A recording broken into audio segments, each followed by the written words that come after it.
오늘 우리에게 주시는 하나님 말씀 함께 봅니다. 오늘 우리에게 주시는 하나님 말씀은 창세기 19장 27절부터 29절입니다.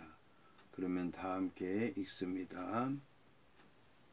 아브라함이 그 아침에 일찍 일어나 여호와 앞에 서 있던 곳에 이르러 소돔과 고모라와 그 온 지역을 향하여 눈을 들어 연기가 옹기 가마의 연기같이 치솟음을 보았더라. 하나님이 그 지역의 성을 멸하실 때 곧 롯이 거주하는 성을 엎으실 때에 하나님이 아브라함을 생각하사 롯을 그 엎으시는 중에서 내보내셨더라. 아멘. 오늘 말씀의 제목은 아브라함을 생각하셨다입니다. 그러면 본문의 말씀을 통해 함께 은혜 나누도록 하겠습니다. 오늘 성경을 보면 아브라함이 그 아침에 일찍 일어나 여호와 앞에 서 있던 곳에 이르렀다고 말씀하고 있습니다.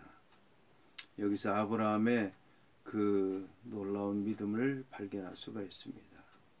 아브라함이라고 하는 사람은 이제 하나님을 믿기 시작했을 때에 롯과 동행했습니다. 아내와 롯과 동행했습니다.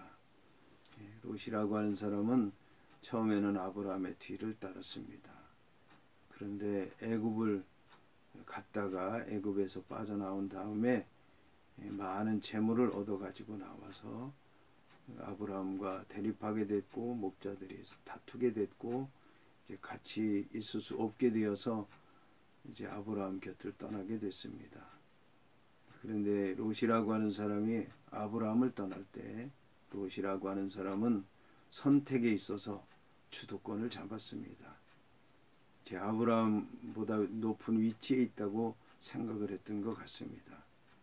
그러자 자기가 주도권을 잡고 자기가 택한 곳으로 눈을 들어서 소알 땅으로 가게 됐고 소알 땅에서 소돔성으로 갈 때는 장막을 던져버리고 가게 됐습니다. 그래서 롯의 소돔성에서 거주하면서 믿음이 있기는 했지만 세상에 물든 믿음이었고 그리고 천사들의 명령에도 순종하지 않고 지체하게 됐고 그리고 천사들의 손에 의해서 인도함을 받는 그런 부끄러운 믿음을 가졌습니다. 그런데도 불구하고 롯이라고 하는 사람은 아브라함의 사랑을 받았습니다. 그는 아브라함을 버렸지만 아브라함은 그를 기억했고 그를 위해 기도했고 그리고 자신이 기도한 대로 하나님께서 이루시는가 보기 위해서 아침에 소돔과 그 주위에 있는 성들을 바라보게 됐습니다. 자, 여기서 이제 아브라함이 서 있던 곳은 어디냐면 여호와 하나님과 서 있던 자리였습니다. 기도하던 자리, 응답받은 자리. 그런데 안타깝게도 그 아브라함은 여호와 하나님의 응답을 받기는 했지만 그러나 안심할 수 없는 상황이었습니다. 아브라함이라고 하는 사람은 처음에 기도할 때에 하나님께 따져 묻듯이 했습니다. 거기에 의인이 있어도 악인과 함께 멸망할 것이냐. 50명 정도는 될 텐데 그 50명 악인 멸망한다고 의인들까지 다 멸망시키면 안 되지 않느냐. 그러면서 그래도 50명은 안 돼도 45명은 되겠지. 자기가 엄청 깎아주는 것처럼 의인의 숫자를 많이 줄인 것처럼 아이고 45명도 안 되겠는가 자신 있게 얘기를 했고 40명 될 때까지만 해도 그래도 40명은 되겠지. 40명이라고 그러면 완전수 아니에요. 완전수. 세상의 완전수 많은 수. 동서남북에 그래도 어느 정도 충만하겠지라는 생각을 했다가 30명, 20명, 10명 여호와 하나님께서 10명 돼도 구원한다는 그런 말씀을 듣고는 더 이상 내가 얘기해서는 안 되겠다라는 생각으로 여호와 하나님께 구하지 않았던 것입니다. 이 아브라함이라고 하는 사람이 그 소돔성만이 아니라 고모라성, 소알성 주위에 있는 5성을 위해 다 기도했겠지만 특별히 소돔성을 위해서 기도했을 것입니다. 거기 롯이 있었기 때문입니다.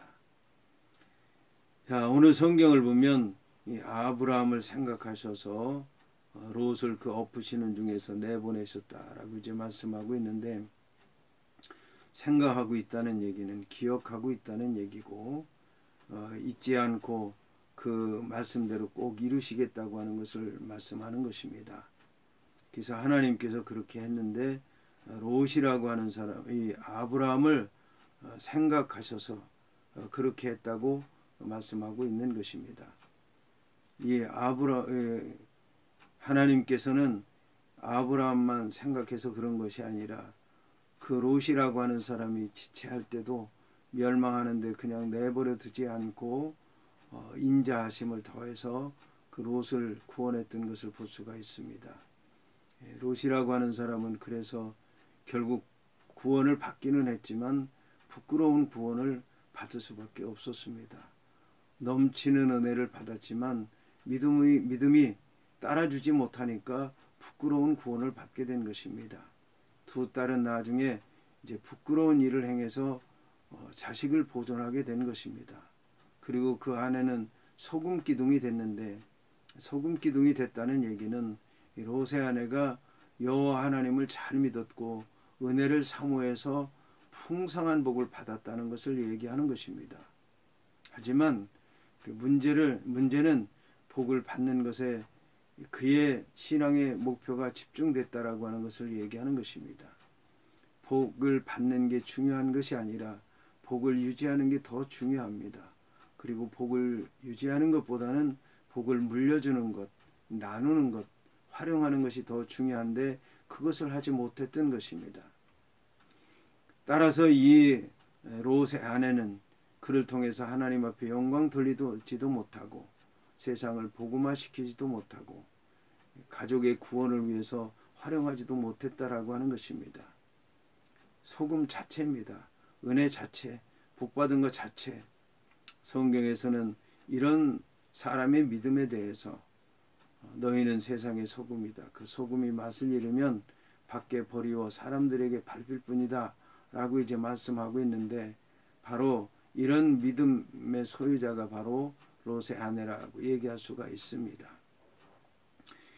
오늘 성경을 통해서 아브라함이라고 하는 사람, 이제 믿음이 있는 사람, 은혜 받은 사람, 복 받은 사람들만을 향한 목회를 한 것이 아니라 그는 이방인들에게도 종에게도 심지어는 남종만 아니라 여종에게도 관심을 가지고 사랑을 가지고 그리고 그들을 포용했다라고 하는 것입니다. 물론 아브라함 후대에는 그들과 대적하게 되고 싸우게 되고 원수로 사는 일들이 비일비재했기 때문에 안타까운 일이지만, 아브라함 때는 그런 일이 없었고 있다 할지라도 해결이 됐고 아브라함이 그 모든 문제를 해결했다라고 하는 것입니다. 우리도 신앙 보존하는 게 중요하기는 하지만, 그러나 보존하는 것에만 치우치지 말고 받는 것에만 치우치지 말고 나누어 주고 베풀고 함께하는 것 중요하다고 하는 것입니다. 거기서 오는 상처, 부작용, 잘못된 것은 주님께 간구해서 치료받고 성장할 수 있도록 힘써야 될 줄로 믿습니다.